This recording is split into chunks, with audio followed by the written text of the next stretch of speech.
은혜가 풍성하신 하나님 아버지, 하나님의 영원하신 선하심과 인자하심을 찬양합니다. 저희를 위하여 이 땅에 아기로 오신 예수님을 찬양합니다. 오직 예수님만이 우리의 힘이요 소망이요 기쁨의 근원 되심을 고백합니다. 오직 예수님만이 흑암을 비추시는 생명의 빛이심을 고백합니다. 저희들의 가정과 교회와 이 나라 이 민족을 밝게 비추어 주시옵소서. 오늘 하루 주님 오심의 기쁜 소식이 가난하고 억눌린 자, 어둠 속에 방황하는 이들에게 전파되게 하여 주시고, 잃어버린 영혼들이 주님께로 돌아오는 기적의 역사가 일어나게 하여 주시옵소서. 자기를 비워 종으로 이 땅에 오신 우리 주 예수님의 이름으로 기도드리옵나이다. 아멘. 하나님 말씀 시편 113편입니다. 시편 113편 1절부터 9절까지 말씀 한 목소리로 합독하시겠습니다. 할렐루야. 여호와의 종들아 찬양하라. 여호와의 이름을 찬양하라. 이제부터 영원까지 여호와의 이름을 찬송할지로다. 해 돋는 데에서부터 해 지는 데까지 여호와의 이름이 찬양을 받으시리로다. 여호와는 모든 나라보다 높으시며 그의 영광은 하늘보다 높으시도다. 여호와 우리 하나님과 같은 이가 누구리요? 높은 곳에 앉으셨으나 스스로 낮추사 천지를 살피시고 가난한 자를 먼지더미에서 일으키시며 궁핍한 자를 거름더미에서 들어 세워 지도자들 곧 그의 백성의 지도자들과 함께 세우시며 또 임신하지 못하던 여자를 집에 살게 하사 자녀들을 즐겁게 하는 어머니가 되게 하시는도다. 할렐루야. 만왕의 왕이신 우리 주님께서 가장 낮은 곳으로 임하신 날 성탄절 새벽입니다. 사랑하는 성도님들, 오늘 하루 감사와 찬양, 기쁨과 평강이 넘치시기를, 모두 메리 크리스마스가 되시기를 주님의 이름으로 축복합니다. 오늘 말씀 다시 볼까요? 시편 113편 1절입니다. 할렐루야. 여호와의 종들아 찬양하라. 여호와의 이름을 찬양하라 라고 오늘 시작하고 있습니다. 여호와의 종들아 라고 부르고 있네요.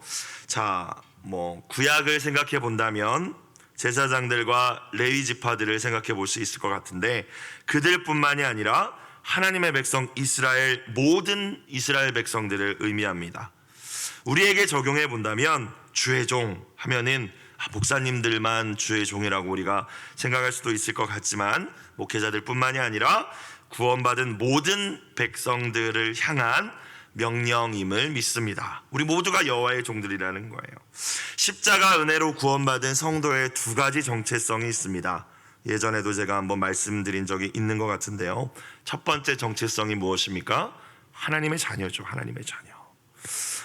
마귀의 종이었던, 죄에 끌려가야 멸망당할 수밖에 없던 우리가 십자가 그 사랑으로 하나님의 자녀가 된 줄로 믿습니다. 그렇죠? 그것이 저와 여러분의 새로운 정체성입니다. 하나님의 자녀가 되어서 하나님께서는 저와 여러분의 아버지가 되신 줄로 믿으시기를 주님의 이름으로 축원합니다. 자, 그런데 한 가지 정체성이 더 있다라는 거예요. 오늘 1절에 여호와의 종들아 라고 부르고 있지만, 하나님의 종이라는, 죄의 종이 아니라 이제는 세상의 종이 아니라 마귀의 종이 아니라 하나님의 종이라는 정체성 또한 저와 여러분의 새로운 정체성입니다. 하나님의 종이 되었다라는 것은 하나님께서는 아버지가 되실 뿐만이 아니라 이제 저와 여러분의 왕이 되신다는 거죠. 그렇죠? 주님이 되신다는 겁니다. 진짜 주님.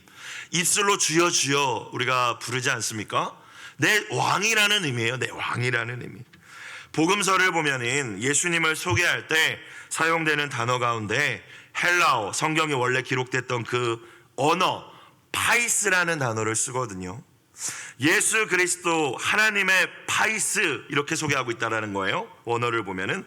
그런데 이 파이스라는 단어는 전혀 다른 두 가지의 뜻을 가지고 있습니다.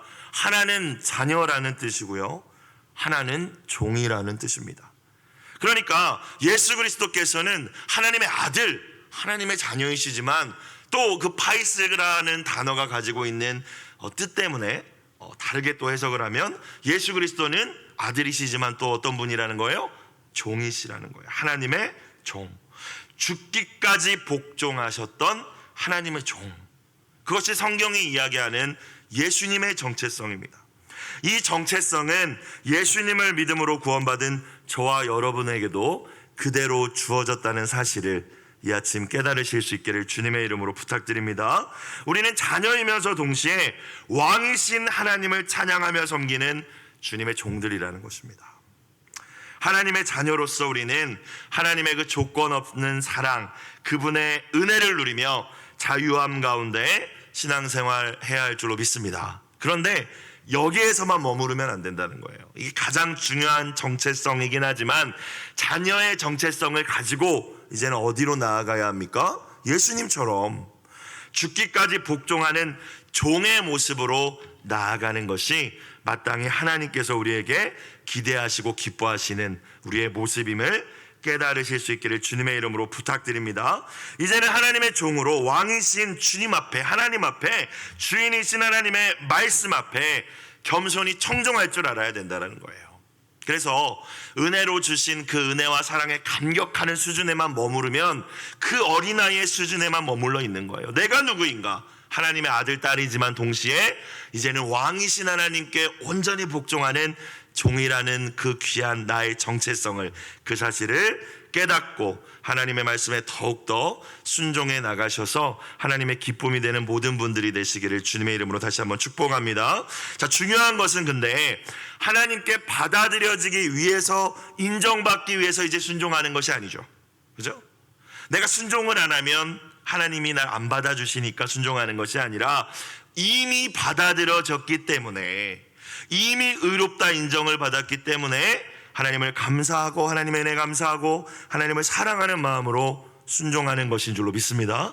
그 순종의 시작점, 출발이 바뀐 거예요. 하지만 하나님의 종들인 저와 여러분 모든 성도들에게 오늘 말씀 무엇이라고 명령하고 계십니까? 오늘 명령형이잖아요.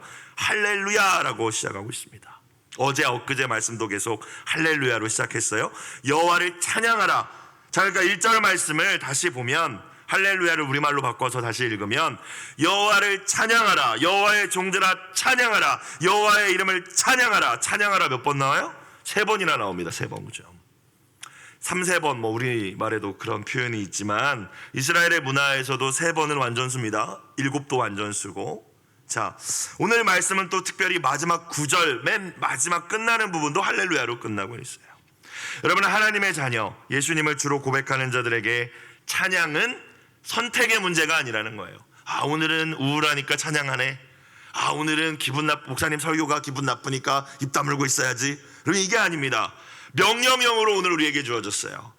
하나님의 자녀, 하나님의 종들이 모든 이들에게 찬양은 선하고 마땅한 것임을, 마땅히 하나님께 그 찬양을 통하여서 영광 돌리는 것이 저와 여러분의 자녀된 본분임을 깨닫는 이 성탄절의 귀한 아침 되시기를 다시 한번 주님의 이름으로 축복합니다. 선택 문제가 아니라는 거예요. 아, 기분 나쁘니까 찬양 오늘 안 해.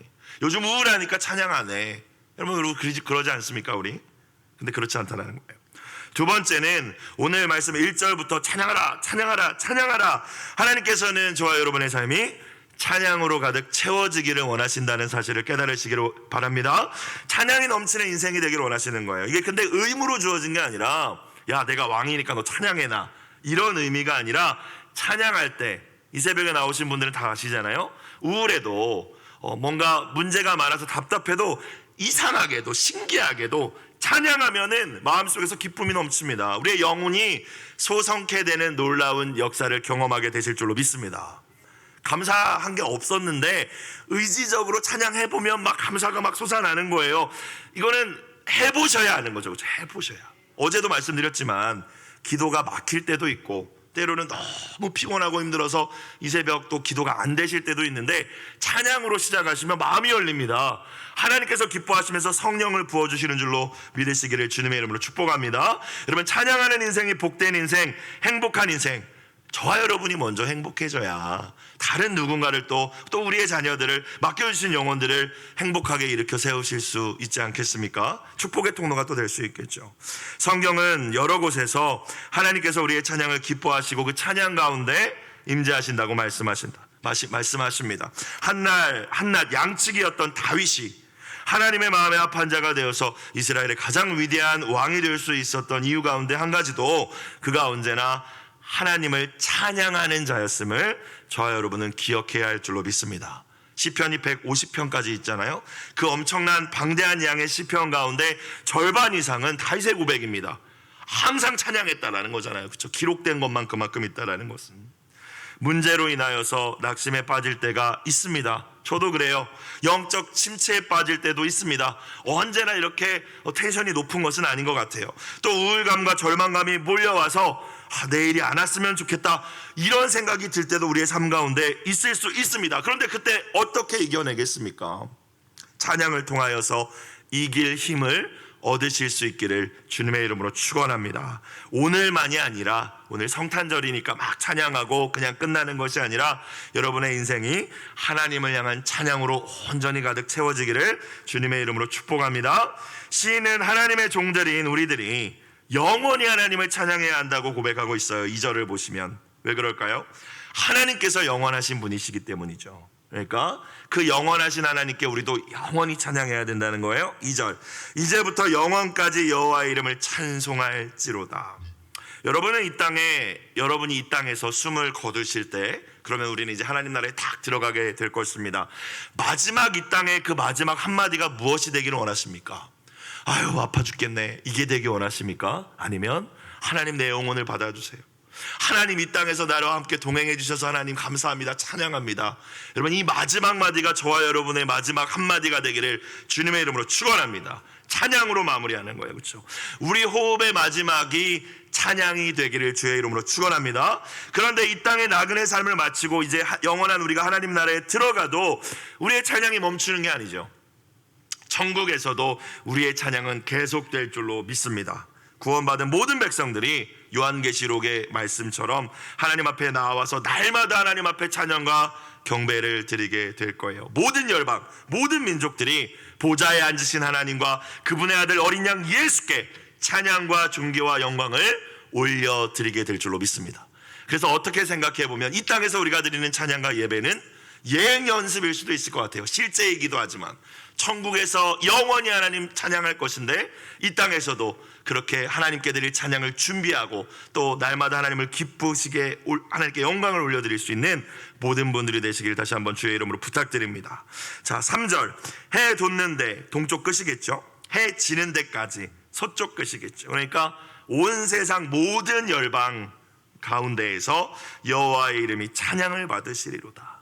하나님은 모든 민족 열방들이 찬양하기, 또 그 찬양을 받으시기에 합당하신 분이다. 그러니까 주의 종들아, 하나님의 백성들아, 이런 문제가 있고 마음이 우울하고 여러 가지 상황과 환경이 있을지라도 하나님을 찬양하자라고 시인이 오늘 우리에게 이야기하고 있습니다.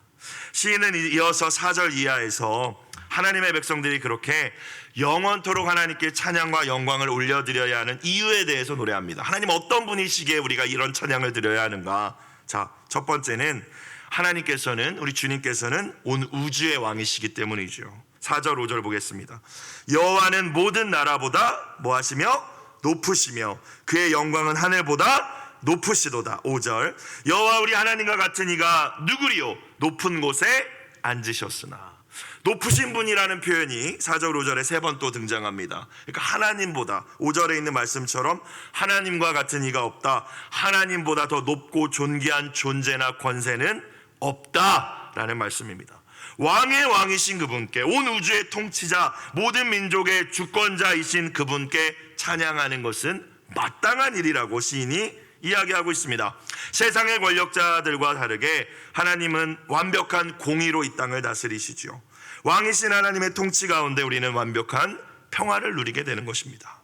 그런데 여기서 끝나는 것이 아니라 그렇게 높으신 왕이신 하나님을 우리가 찬양해야 되는 두 번째 이유에 대해서 시인은 이야기하는데, 그것은 온 우주의 왕이신 가장 높으신 주님께서 저와 여러분의 구원자가 되시기 때문이다 라고 이야기합니다.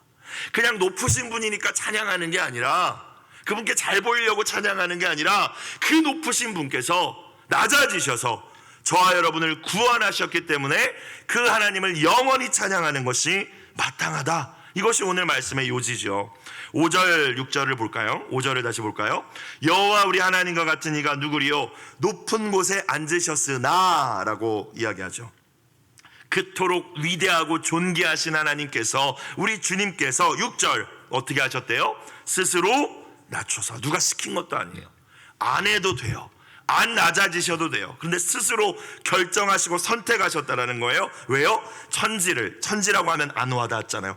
나를 살펴주시려고, 저와 여러분을 살피시고 돌보시기 위해서 하나님께서 스스로 낮추셔서 이 땅에 오심을 믿으실 수 있기를 주님의 이름으로 축원합니다.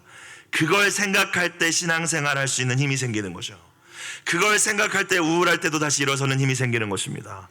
의지로 되는 게 아니에요, 그죠? 의지로 우리가 어떻게 우리의 마음을 움직일 수 있겠습니까? 우울함을 떨쳐버릴 수 있겠습니까? 그 은혜를 생각할 때 우리가 다시 일어설 수 있는 힘을 얻게 될 줄로 믿습니다.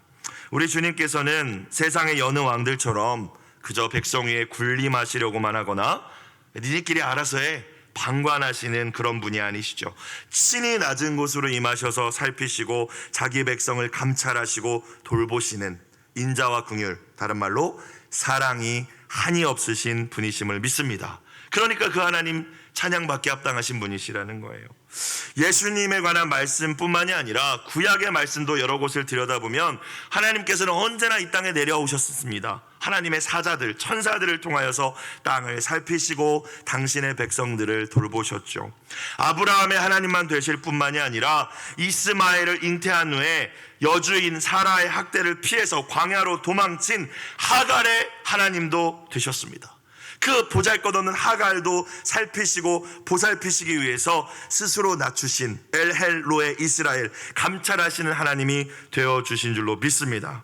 지극히 높으신 주께서 스스로 낮추시며 세상을 살피시고 돌보시는 목적이 무엇일까요?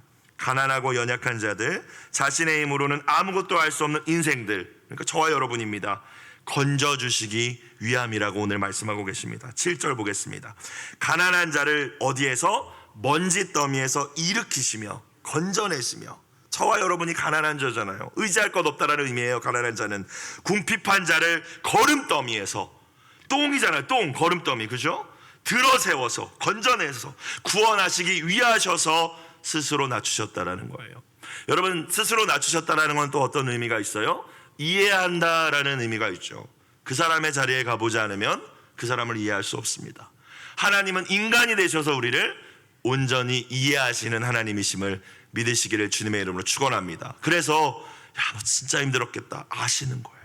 왜? 인간이 되어보셨으니까요. 스스로 자기를 비워서 종의 모습으로 살아보셨으니까요. 아기 때부터 살아보셨으니까요. 우리가 이 땅에서 경험하는 모든 유혹과 시험과 고통과 슬픔과 모든 우리가 당해야 되는 모든 악한 일들에 대해서 다 몸소 경험하셨어요. 우리를 이해하시기 위해서. 이해해야 건져낼 수 있기 때문입니다.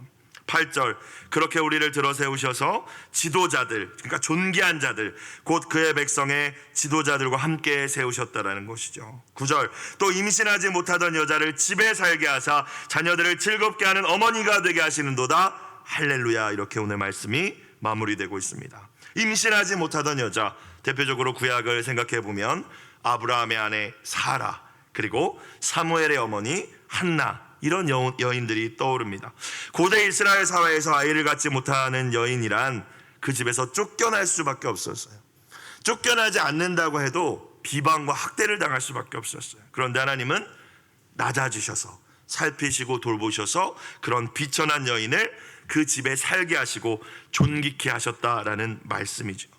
7절부터 9절까지 등장하는 먼지더미 가운데 살아가던 가난한 자, 거름더미, 똥 같은 세상 속에서 살아가던 궁핍한 자, 8절에 비난과 정죄 속에서 소망 없이 살아가던 버림받은 여인, 임신하지 못하던 여인, 여러분 누구입니까? 저와 여러분인 줄로 믿습니다. 가난하고 비천하고 스스로를 어떤 힘으로, 의지로도 구원할 수 없던 인생의 모습들이죠. 이런 저와 여러분을 구원하시기 위해서 하나님의 아들이신 그분께서, 천국의 왕자님이신 그 예수님께서 그 높은 왕의 자리를 버리시고 가장 낮은 곳으로 임하신 줄로 믿습니다. 저와 여러분을 돌보시기 위하셔서, 저와 여러분을 거름더미에서 건져주시기 위해서, 지옥 멸망에서 구원하시기 위해서 인간으로 오셨습니다. 오실 뿐만이 아니라 인간을 지으신 하나님이신 그분께서 인간 손에 죽임을 당하셨습니다. 그 죽음을 통하여서 저와 여러분에게 영원한 생명을 선물로 주신 줄로 믿습니다. 크리스마스라고 우리가 선물도 주고 하는 일들, 소중하고 귀한 일들이지만 사실 저와 여러분은 가장 귀한 선물을 이미 받으신 분들인 줄로 믿습니다. 예수님의 생명이 우리 안에 있으니까요.